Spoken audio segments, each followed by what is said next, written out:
What's up?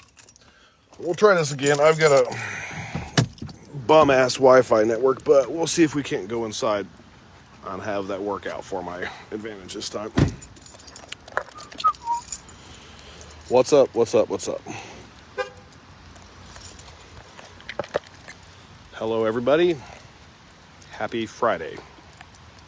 Pretty sure it's Friday. Yeah, it's Friday. It's dark as fuck out, but it is what it is. What's up to anybody just tuning in? Please give me a little thumbs up. Give me some sort of indication that you can hear me and that it's not glitchy as a motherfucker right now. What's up, Stanley? Are we any better there, Lacey?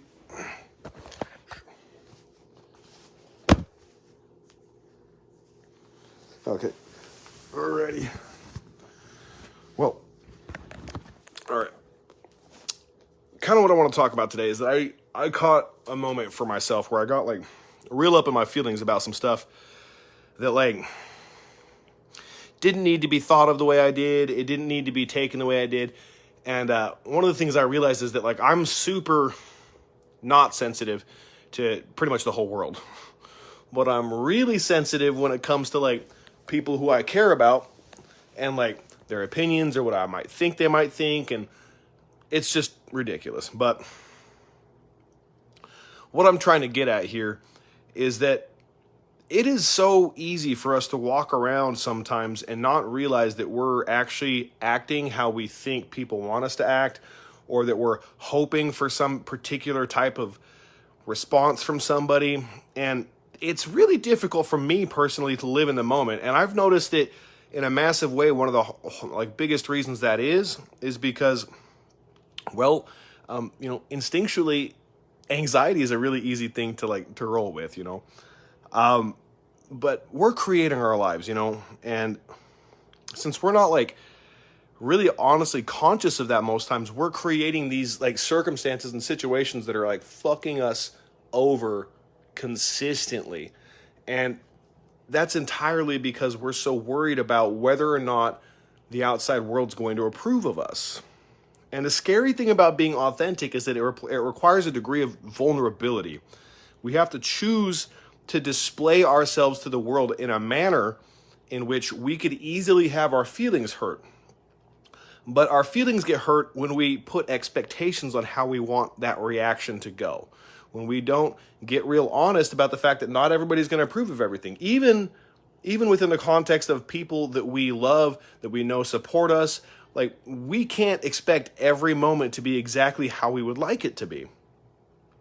And authenticity and honesty on that level accepts that. But the reason why it's so difficult to get to that level of acceptance is because you are displaying your very soul to the world. And as a creative, and I think all of us are creatives, as a very, very creative person, I've realized that like sometimes I use that creativity as like armor, like as a way for me to like put out all kinds of other stuff that's like interesting and cool to look at, without realizing that in some ways I'm also avoiding displaying me. And that's one of the reasons I've come to love painting portraits so much, especially portraits of people that have passed on, or people that are very influential in my life, people that I love very much, because I feel like a little bit of me gets to go into that. And when that little bit of me goes into that painting, then it really just becomes like an expression of me to the paper, of that person's spirit and my spirit trying to be part of it. What's up, Carson? And that's when I make the very best art. I make the best decisions. I make the best life choices. I'm the best type of partner, the best type of father, the best type of everything that I can be in my life when I become present enough to be authentic. And the fear of what people might think, the fear of if I make the right choice, the fear of what consequences I might bring, all of those things cause me to live in the future and the past. And neither one of those places will I ever find a peace of mind in a major way. Both of those places will I lose my peace of mind. And it's interesting because in trying to have control over how I feel, I'm losing control of how I feel. And I think all of us are subject to this in a major way. Some of us use it with humor. Some of us, there's a lot of things, but all of us have a couple of things that we kind of put on as like a way to like plate armor over us to really like not offer too much of our naked soul, as it were, to the world, to have judgment or to have pain or something like that happen to it. But pain's gonna happen, joy's gonna happen, pleasure, whatever you want to say. Like all of the things, like we're gonna experience a gamut of emotions, and as I learn to lower my expectations of the world around me, hands up. I don't know if you're asking a question out there, honey, but as I've learned to lower the expectations of the world around me, and so I can accept the world as it is, I've realized that I must also lower the expectations of myself. Now, that's not to say that I'm not going to keep grinding the way I do, that I'm not going to keep working the way I do in my life, that I'm not going to keep doing the things. But what I'm saying is to lower the expectation of perfection out of my life. Lower the expectation of me being able to handle or control any particular situation. Oh, okay. I'm glad that you can relate to it, honey. I love you. And I lose every bit of the peace of mind that I have as soon as I allow myself to start thinking something should be different than what it is. Rough, right? How often throughout the day do you sit down and you go, man, like, and you don't go like, man, I wish this was different, but how often throughout the day that you'll watch something happen and you will think to yourself, I could have done that better. I know how that should have happened. I need to intervene. I need. And ego is a big part of that, but not ego like, I'm so fucking king of shit there. It's like ego as in that you're so important that you need to be part of everything that goes around. And we are just literally, oh yeah, awesome. Thanks, Alicia. Glad you got to be here. And we're like so completely perfect exactly how we are. And when I say perfect, I mean, obviously not perfect, like, like God perfect, but we're God's perfect creations in that as long as we choose to walk in that path and stay, righteous with our decision making, stay righteous with our ability to try to like make a continuous connection with our creator and create our world in a positive fashion, it's really hard to not have peace of mind.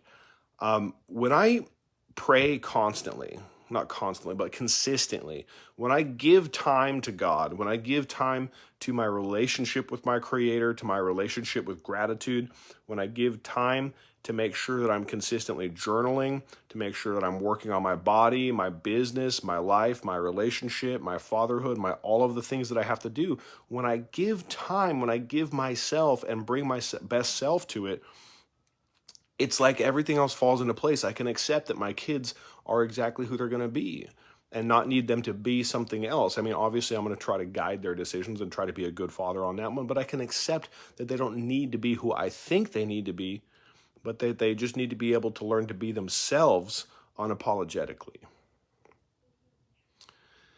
And one thing that has become a huge, huge point in my life as far as authenticity goes is I want to reach a point, and I'm working on it consistently, where I don't feel the need to be apologetic to the world for being me, for liking what I like, for not liking what I don't like, for expressing that and being willing to stand up for myself, set boundaries, not participate in things I don't like, to say the things that I want to say rather than holding them back. And sometimes to keep the reactions and keep the maybe facial expressions off of my face that I don't need to be displaying because I'm in that FMC moment, that fixed, managed, control, that need to change the world around me. And I lose so much of my peace of mind throughout that. Like, literally, like, I mean, I'll get real vulnerable here too. And it was like a real eye-opening experience for me. And it's continuously that way with Kane, Lacey's youngest, man. I love that kid to death. His energy is so fucking amazing. But I also realized that I wasn't allowed to be a child very much by my grandfather. And sometimes when kids are running around, and it's not just Kane, but it's any kids, when they're like running around, grabbing stuff, like, just going crazy, like I start being like, and like, I don't know how to process it. And Lacey notices it. Like, I can't hide a look on my face. I can't hide it at all. And she noticed it, and she's like, well, I'm going to, kind of just step out and, just remove this situation that's causing you to have anxiety. And I'm like, I caught myself being like, no, I don't want you to feel like you need to remove your son or you or anything else like that, because I'm still trying to process how to watch a kid just be a kid. And I was able to tuck that feeling of like needing to be like, no, dude, don't do this, don't do it, and like I needed to like direct somehow and just participate in it. And my son Alex, my other son Vinny got in with it. We were like tickling him, having a good time playing, and I was like, I forgot what an amazing piece of joy it is to just be literally in the moment with a child, to participate in their little imaginary world with them, and to like throw away, oh, I've got to work, oh, this is the environment that for this to be in, this is not the type of environment for kids, this is blah blah blah blah blah, and just fucking pretend to fight a 4-year-old, you know. And it was a super fun experience. Sorry, this mustache is barely starting to grow, and I'm not even sure if I'm gonna keep it, but it's itchy as a motherfucker right now. And it reminded me in a major way, like, of how amazing it is to have that childlike sense of wonder as an adult still. To still look at things and just be so excited. To look at a piece of art that I'm about to do and not be excited about what it's going to look like when I'm done, but to be excited about just doing it. To be excited about just participating in my own life. To be able to imagine something and have it be on a piece of paper afterwards. To be able to imagine the relationship that I want to have with Lacey, the relationship I want to have with my kids, and be able to have it manifest itself into existence. Because that type of power that little kids have in their imagination is unfucking deniable. It's beautiful to watch them. They live in the moment so thoroughly. I've never seen a 4-year-old with a fucking case of anxiety. Not once in my whole fucking life. Not once. I've never seen him in the middle of playtime be like, but, well, I don't know if that's how that works in my own imagination. No, they fucking do it. Dinosaurs are attacking. Hulk is, whatever. It doesn't fucking matter. But they just attack life with a sense of joy and love that I think all of us could really benefit from. All of us could really benefit with living through the level of authenticity that a child has. A little kid doesn't fucking care if you like dogs too. If they like fucking dogs, they like fucking dogs. They don't give a shit if you like them. If they like blue, they like fucking blue. If they don't like blue, they don't, you know. And they're just okay with telling you that stuff. And we lose because we think that it's like not okay to be impolite or this, that, or the other. Like we start to domesticate ourselves because we have to be to kind of participate in society. But we don't realize it. We become so domesticated that we are actually more like a trained dog than a civilized human.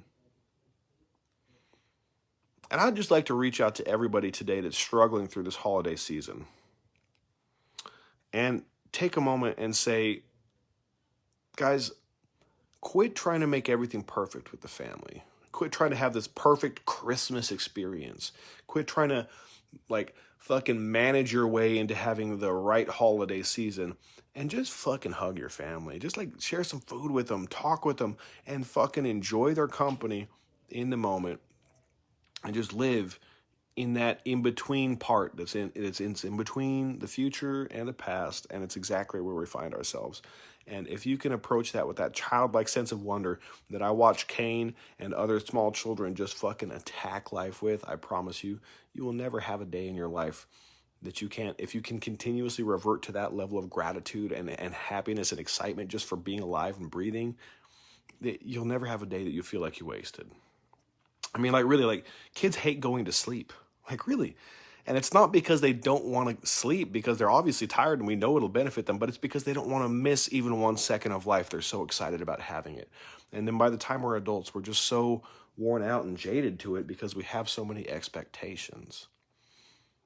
Think how amazing your day at the office would be if you didn't expect everybody to perform in a particular way and you just did your job and were happy you had it and tried to do the best job you could. And think if you approached everything in your life like that, if it wouldn't be massively improved. At any rate, I got to get going. Big love. I do have more paintings to work on today. I think I've done like 5 or 6 in the past few days. Super excited about it, and love y'all.